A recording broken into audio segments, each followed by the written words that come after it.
എല്ലാവർക്കും നമസ്കാരം. സ്നേഹമെന്ന് പറയുന്നത് പ്രകടിപ്പിക്കാനുള്ളതാണ് അല്ലേ? പ്രത്യേകിച്ച് നമ്മുടെ കുടുംബങ്ങളിൽ നമ്മുടെ മക്കളുമാരോട് പല കുട്ടികളും എന്നെ വിളിച്ചിട്ട് പറയാറുണ്ട്, എന്നെ മോളെ ഒന്നും വിളിച്ചിട്ടില്ല, എന്താ പറയുക, ഞങ്ങളുടെ മക്കളെയാണെങ്കിൽ അച്ഛൻ സ്നേഹിക്കുന്നുണ്ട്, ആദ്യമായിട്ട് എന്നെ മോളെ ഒന്ന് വിളിച്ചത് ഈ അടുത്ത കാലത്താണ്, അന്ന് എനിക്ക് 10-35 വയസ്സുണ്ടായി, ഇതുവരെ അങ്ങനെയൊക്കെ പറയാറുണ്ട്. നമ്മൾ സ്നേഹം പ്രത്യേകിച്ചും കുട്ടികളോട് പ്രകടിപ്പിക്കുക തന്നെ വേണം. അത് അച്ഛനെന്നോ അമ്മയെന്നോ ഉള്ള വ്യത്യാസമൊന്നുമില്ല. അമ്മമാർക്ക് മാത്രമേ മക്കളെ ചേർത്ത് പിടിക്കാവൂ, അങ്ങനെയൊന്നുമില്ല.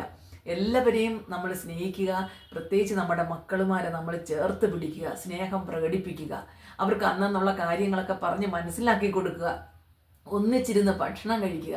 ഈ ഭക്ഷണം കഴിക്കുമ്പോൾ ഉണ്ടല്ലോ, ഈ മൊബൈലെല്ലാം മാറ്റി വെച്ചിട്ട് നമ്മൾ രാത്രി കഞ്ഞി ആയാലും ഒരു ചമ്മന്തിയൊക്കെ ആയിട്ട് വട്ടമിട്ടിരുന്ന് കഴിക്കുന്നതിൻ്റെ ഒരു സുഖമുണ്ടല്ലോ. അപ്പോഴും പറയുന്ന പല കാര്യങ്ങളാണ് നമ്മളെ ബോണ്ടിങ്, നമ്മളെ ചേർത്ത് പിടിക്കുന്നത്. സ്കൂളിലെ കാര്യങ്ങൾ ചോദിക്കുക, രാവിലെ തൊട്ട് വൈകുന്നേരം വരെ നമ്മളത് നല്ലൊരു കേൾവിക്കാരായിരിക്കുക രക്ഷകർത്താക്കൾ. അപ്പോൾ കുട്ടികൾ പറയുന്ന കാര്യങ്ങൾ, സ്കൂളിലെ മുഴുവൻ കാര്യങ്ങളും, അപ്പോൾ അത് വളർന്ന് വന്നാലും നമ്മളോട് ഭയം കൂടാതെ അവർക്കെല്ലാം നമ്മളോട് ഷെയർ ചെയ്യാനായിട്ട് പറ്റും. അപ്പോൾ സ്നേഹം പ്രകടിപ്പിക്കാനുള്ളതാണ്. എല്ലാ മക്കളുമാർക്കും ഒരുപാട് സ്നേഹം കൊടുത്ത് വളർത്തുക.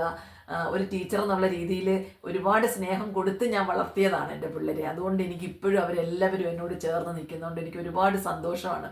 അപ്പോൾ പെൻഷൻ ആയതിനു ശേഷം ഒന്നും പറ്റുന്നില്ല എങ്കിലും മിക്കവാറും അവരുമായിട്ട് കോണ്ടാക്റ്റ് ഉണ്ട്.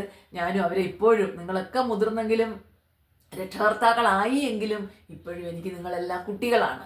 അപ്പോഴെന്താ നിങ്ങളോടും ഞാൻ പഠിപ്പിച്ച മക്കളുമാരോടും പറയാനുള്ളത്, ഒരുപാട് വാത്സല്യത്തോടെ, ഒരുപാട് സ്നേഹത്തോടെ, സ്നേഹം ഇല്ല എന്നല്ല, നിങ്ങൾക്ക് എല്ലാവർക്കും സ്നേഹമുണ്ട്, പക്ഷെ അത് കുട്ടികൾ അറിയണം, പ്രകടിപ്പിക്കണം.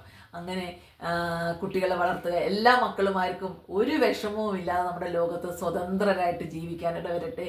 എല്ലാവിധ പ്രാർത്ഥനകളും. നന്ദി, നമസ്കാരം.